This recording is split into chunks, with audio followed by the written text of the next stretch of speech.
Okay, Assalamualaikum. Kami hari ini kami akan buat pembentangan Evolu Perhatian Etika dan Peradaban. Kami pada kelas DE 2B dan pensyarah kami adalah Encik Rahman.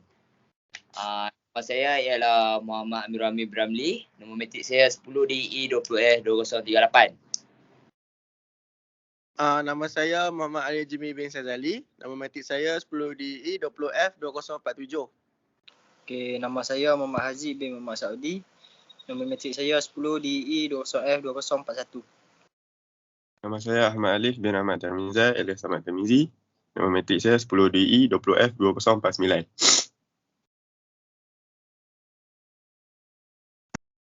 Okey, hari ini tajuk pembentangan kami adalah Perpaduan Malaysia.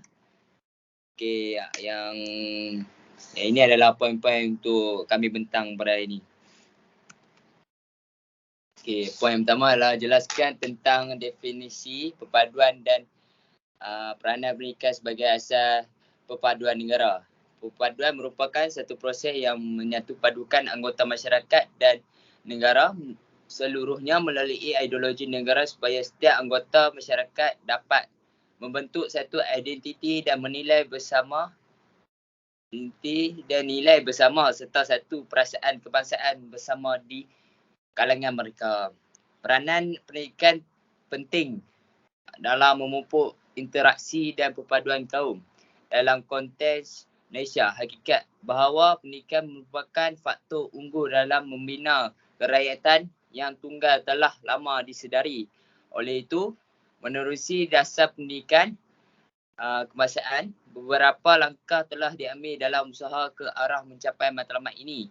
Untuk mencapai matlamat tersebut, beberapa strategi telah disusun dan dilaksanakan dalam membentuk perpaduan di negara kita.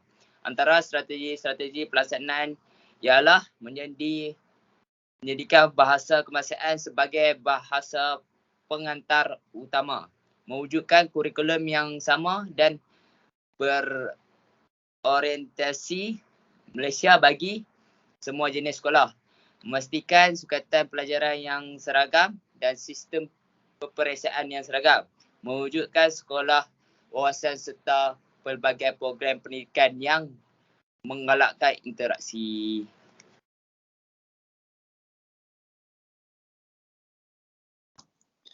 Seterusnya, evolusi perpaduan yang berlaku di Malaysia. Sejak akhir-akhir ini, banyak pihak bercakap tentang perpaduan sama ada tentang kerjasama antara parti politik maupun penyatuan Melayu. Dalam hal ini, pendirian saya konsisten sentiasa menyokong sebarang usaha untuk menyatukan rakyat Malaysia, tidak kira bangsa maupun warna kulit. Yang kedua, tujuan utama pelaksanaannya ialah kita mahu menyemai benih perpaduan dalam kalangan orang Melayu tanpa sedikit pun berniat untuk meminggirkan kaum-kaum lain. Akhir sekali, tujuannya juga ialah kita mahu memenuhi harapan nenek moyang kita dahulu yang mengimpikan sesebuah negara berbilang bangsa yang bukan sahaja maju tetapi juga aman lagi sejahtera.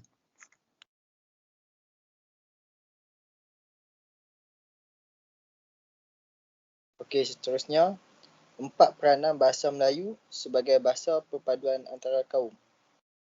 Yang pertama, bahasa Melayu sebagai bahasa kebangsaan. Bahasa kebangsaan adalah bahasa perantaraan seluruh penduduk Malaysia daripada pelbagai kaum sejak zaman Kesultanan Melaka lagi. Bahasa Melayu telah menjadikan bahasa kebangsaan dunia. Di dunia luar kini mengenali bahasa Melayu sebagai bahasa negara Malaysia. Bahasa Melayu adalah identiti negara kita. Yang kedua ialah bahasa Melayu sebagai bahasa rasmi. Bahasa Melayu digunakan dalam situasi rasmi seperti dalam urusan mahkamah, pentadbiran, pendidikan, perdagangan dan sebagainya. Perkara 152 dalam Perlembagaan Persekutuan meletakkan bahasa Melayu sebagai bahasa rasmi negara. Yang ketiga, bahasa Melayu sebagai bahasa perpaduan. Bahasa Melayu digunakan oleh kaum-kaum bukan Melayu untuk berkomunikasi secara sesama mereka. Misalnya, orang India dengan orang Cina menggunakan bahasa Melayu untuk bersembang sesama mereka. Bahasa Melayu menjadi bahasa yang menyatu padukan rakyat pelbagai kaum. Fungsi simbolik sesuatu bahasa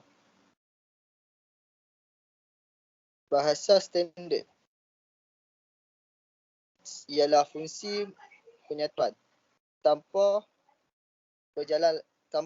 komunikasi yang baik. Ketegangan kaum akan berlaku melalui penggunaan bahasa Melayu dan bahasa Melayu. Komunikasi antara kaum akan berjalan lancar dan masalah ketegangan kaum boleh dihindari. Dan yang terakhir ialah bahasa Melayu sebagai bahasa ilmu, bahasa ilmiah. Bahasa ilmu bermakna bahasa mampu menjadi perantaraan bagi penyampaian ilmu pengetahuan hingga ke peringkat tinggi. Bahasa ilmiah ialah bahasa yang bersifat ilmu secara pengetahuan, keilmuan dan akademik. Bahasa Melayu mampu menjadi bahasa penyampai pelbagai bidang ilmu sama ada sejarah, matematik, perundangan, kedoktoran dan sebagainya.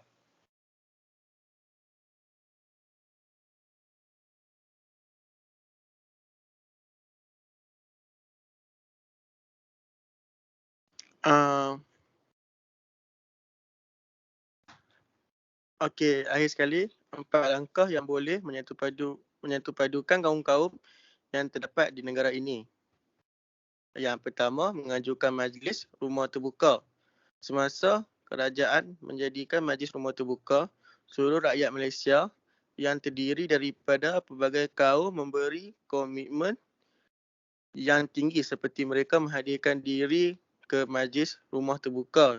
Cara ini dapat memupuk semangat kerjasama. Contoh program yang dijalankan adalah yang pertama sambutan Hari Keluarga, yang kedua sambutan Hari Ibu dan Bapa, yang ketiga sambutan Hari Perayaan. Okey, yang kedua melaksanakan sekolah wawasan. Sistem pendidikan merupakan satu jalan komunikasi yang mudah untuk merealisasikan hasrat ini.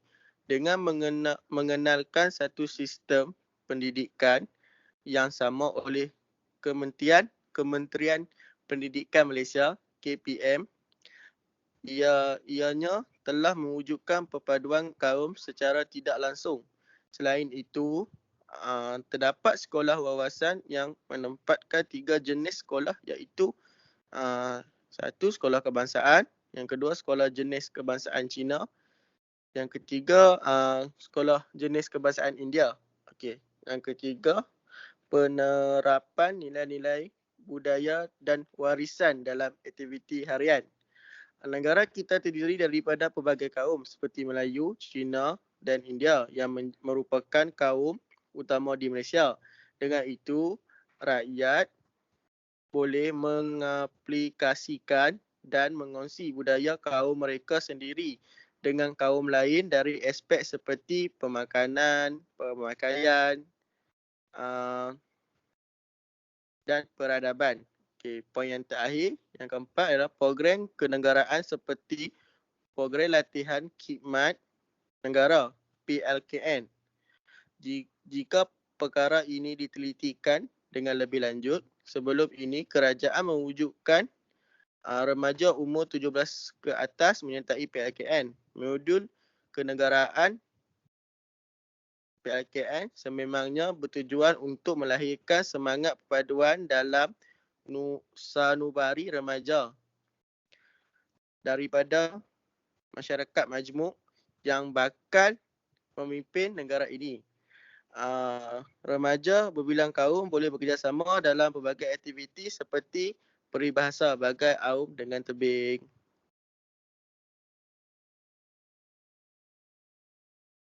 Okey, itu saja daripada kami. Terima kasih. Assalamualaikum.